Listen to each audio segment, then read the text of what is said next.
Oke, Assalamualaikum warahmatullahi wabarakatuh. Perkenalkan, nama saya Irwansa. Saya dari Prodi D3 Keperawatan, Kampus Politika Siapkesbi Sukabumi. Di sini saya akan sedikit membahas tentang anatomi fisiologi dari 6 sistem tubuh ya. Yang pertama sistem pencernaan, yang kedua sistem reproduksi, yaitu pria dan wanita, ketiga sistem perkemihan, sistem integumen, sistem panca indera, dan yang terakhir sistem imun ya. Ini eh, saya hanya sebatas rangkuman materi aja ya. Jadi ketika memang ada kesalahan, boleh koreksinya juga ya di kolom komentar ya. Sama-sama belajar. Saya masih mahasiswa juga, baru tingkat 1. Oke, untuk gambaran singkat waktu yang pertama yang akan saya bahas yaitu sistem pencernaan. Sistem pencernaan di sini ada 6 sistem ya. Yang pertama ada mulut, ada kerongkongan, lambung, usus halus, usus besar, dan yang terakhir anus. Oke, di sini saya menambahkan rektum karena sebelum anus itu ada rektum dulu ya. Jadi yang terakhir adalah anus. Kemudian ini anatominya, yang kemudian yaitu fisiologinya. Ini fisiologinya, makanan masuk ke mulut dan dihancurkan menjadi partikel kecil dan akan terjadi pengasaman oleh enzim amilase dan air liur. Kemudian makanan akan melewati faring, esofagus dan masuk ke lambung. Di lambung terjadinya pengasaman makanan oleh asam lambung. Kemudian dari lambung makanan akan masuk ke usus halus dan bergerak dari kolon ascendon, descendant, dan transversum. Kemudian makanan yang terjadi adalah penyerapan protein, vitamin, karbohidrat, dan lain-lain. Jadi penyerapan zat-zat baik yang memang bermanfaat untuk tubuh yaitu terjadi di usus halus ya.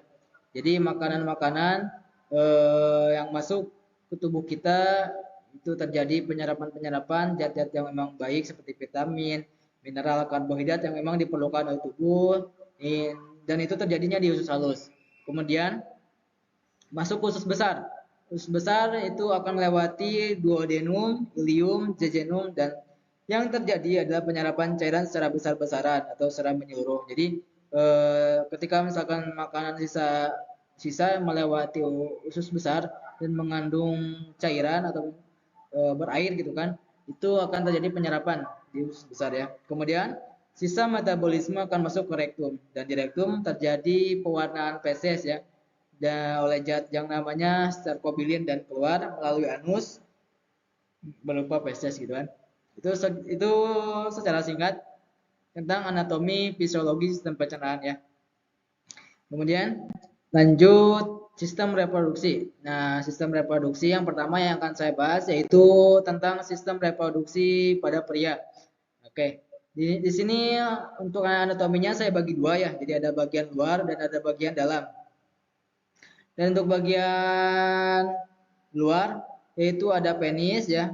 Ini batang penisnya, ada juga testis, ada skrotum itu. Itu untuk bagian luarnya itu secara singkat ya. Tapi untuk keseluruhan ada banyak.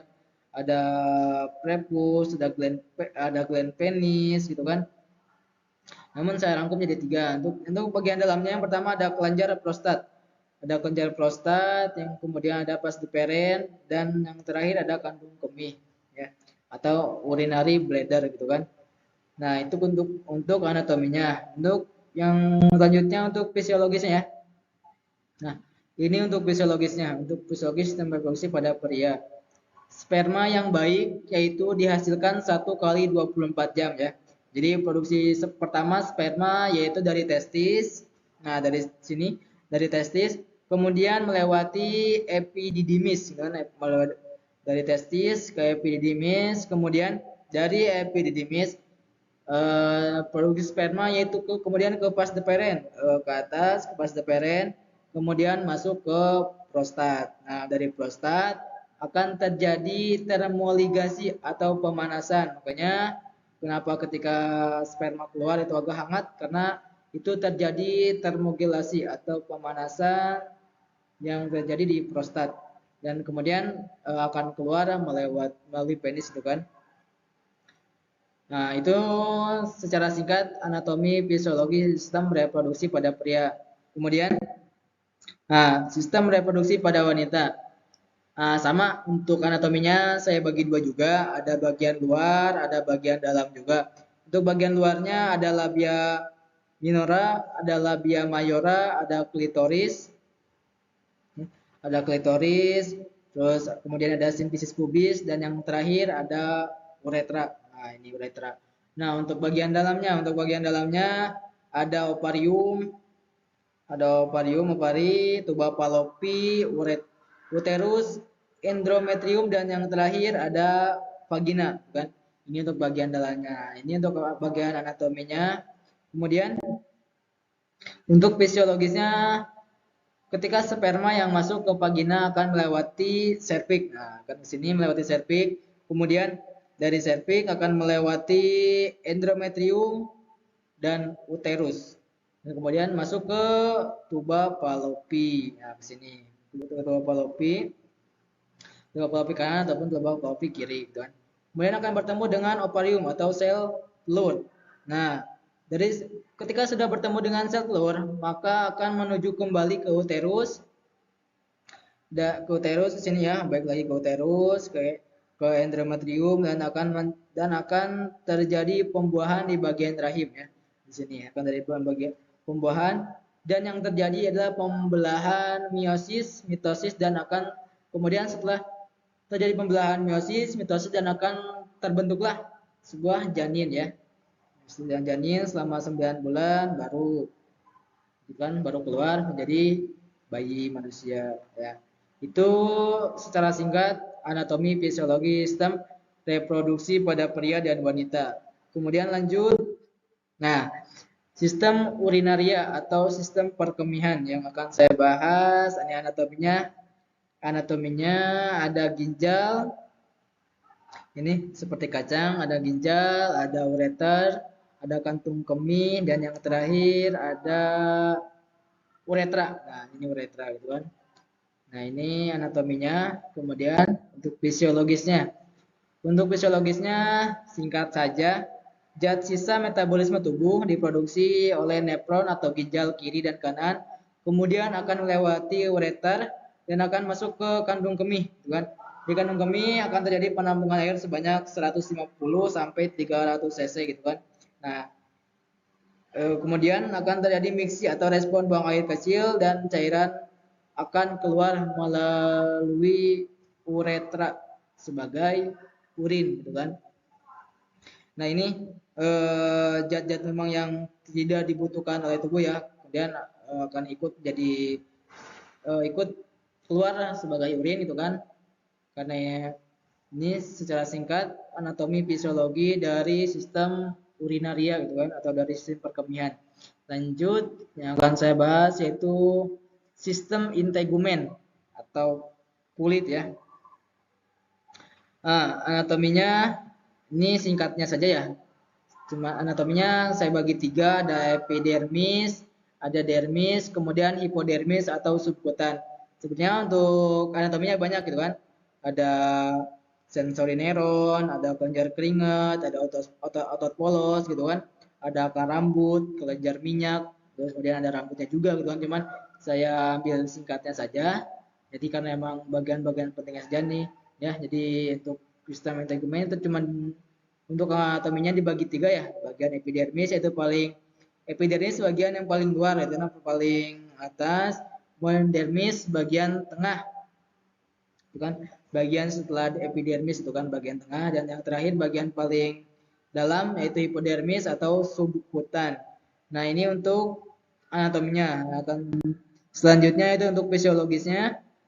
Yang pertama untuk kelenjar keringat dihasilkan oleh produksi sel subkutis dan akan masuk ke bagian dermis. Nah, di bagian dermis akan menghasilkan kelenjar keringat dan dikeluarkan melewati epidermis melalui pori-pori kulit atau folikel rambut gitu kan. Nah, itu untuk ketika keringat keluar. Nah, untuk selanjutnya itu ketika memang ada respon panas, nyeri, tekan atau temperatur suhu dihasilkan dari epidermis dan akan masuk ke bagian lapisan dermis menuju ke subkutis, dan terakhir akan dihasilkan respon ke saraf pusat. Jadi ketika misalkan ada tekanan, ada benturan ke bagian kulit gitu kan, yang pertama merasakan adalah epidermis karena bagian paling luar gitu kan. Kemudian responnya ke bagian dalam, ke bagian epidermis, kemudian ke bagian hipodermis atau subkutan, dan terakhir itu akan dihasilkan respon ke saraf pusat, ke otak, dan ketika misalkan kita ada tekanan, ada nyeri, atau misalkan ada cubitan gitu kan, otak kita akan merespon sakit. Nah, itu sedikit singkat anatomi fisiologi dari sistem integumen. Lanjut yang ketiga, sistem panca indera. Nah, untuk sistem panca indera yaitu ada 5 ya. Ada mata, telinga, hidung, gitu kan. Terus ada lidah dan ada kulit juga. Nah, untuk yang pertama yang akan saya bahas yaitu sistem penglihatan atau mata. Untuk anatominya, nah ini bagian luar.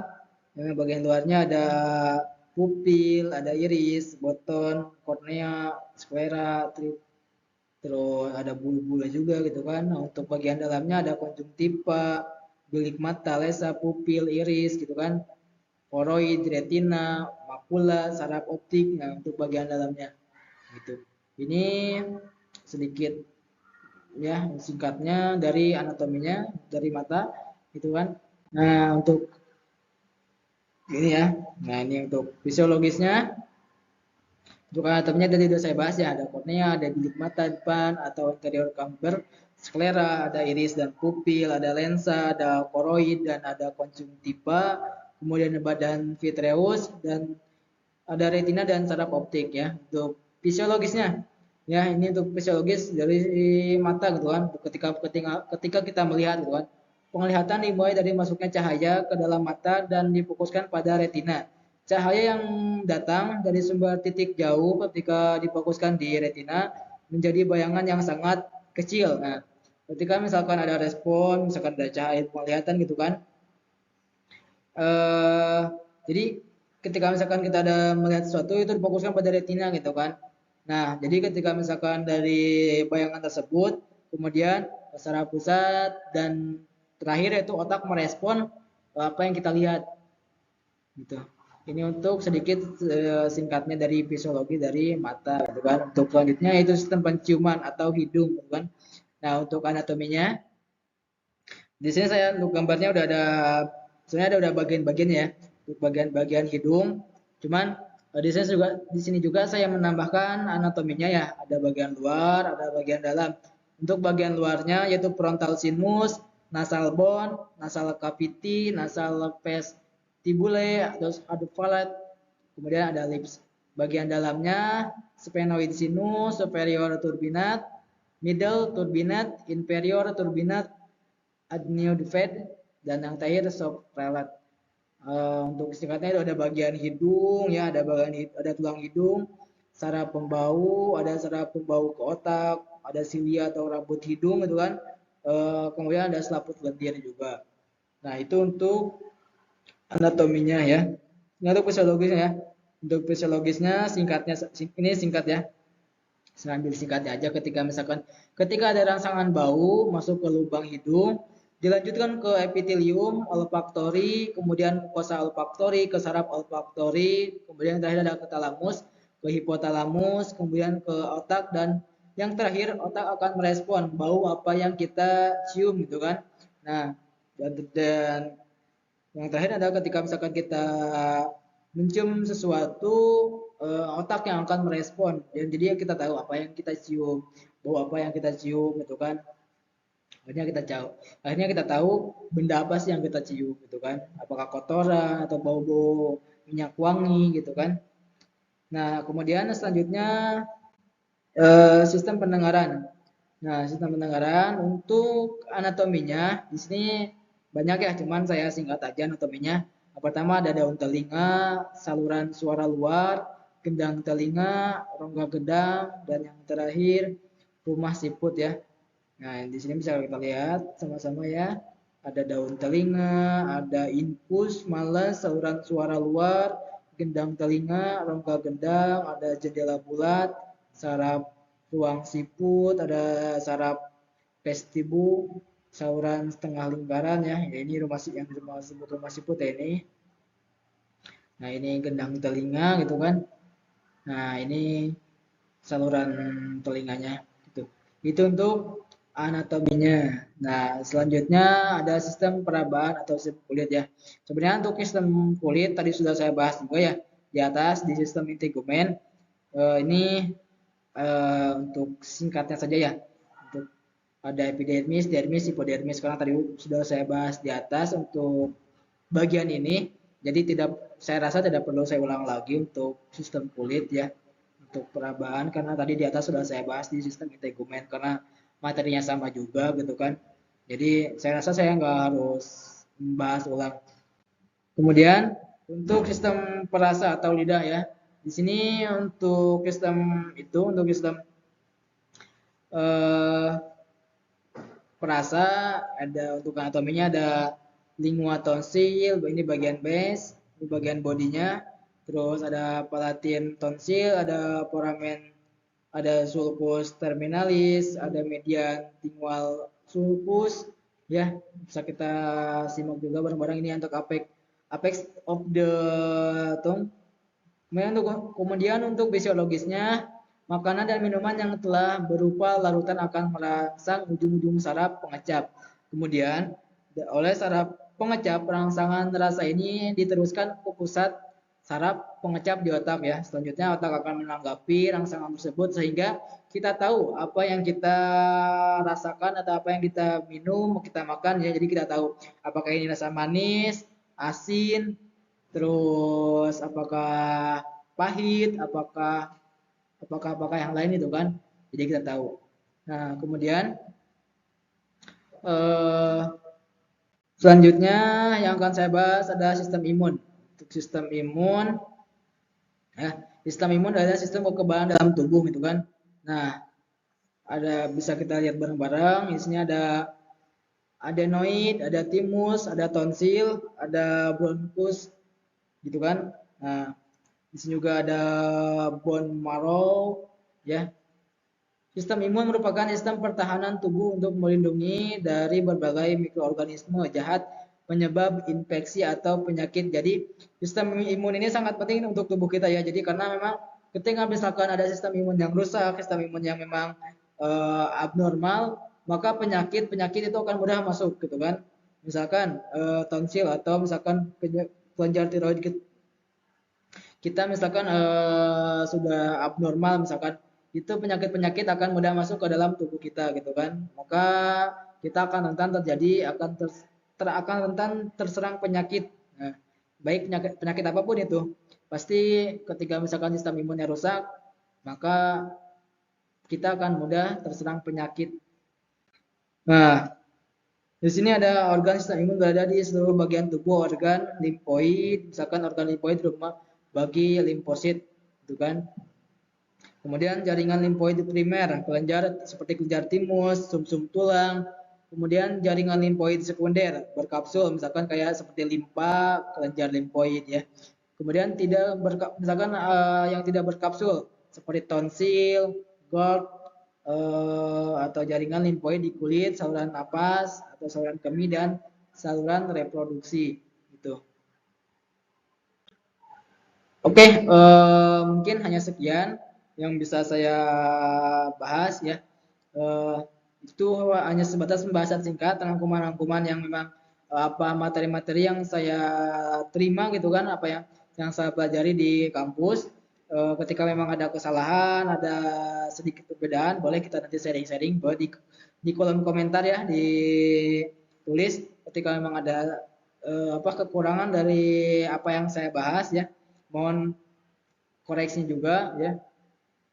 Mungkin sekian yang bisa saya sampaikan. Kurang lebihnya saya mohon maaf. Assalamualaikum warahmatullahi wabarakatuh.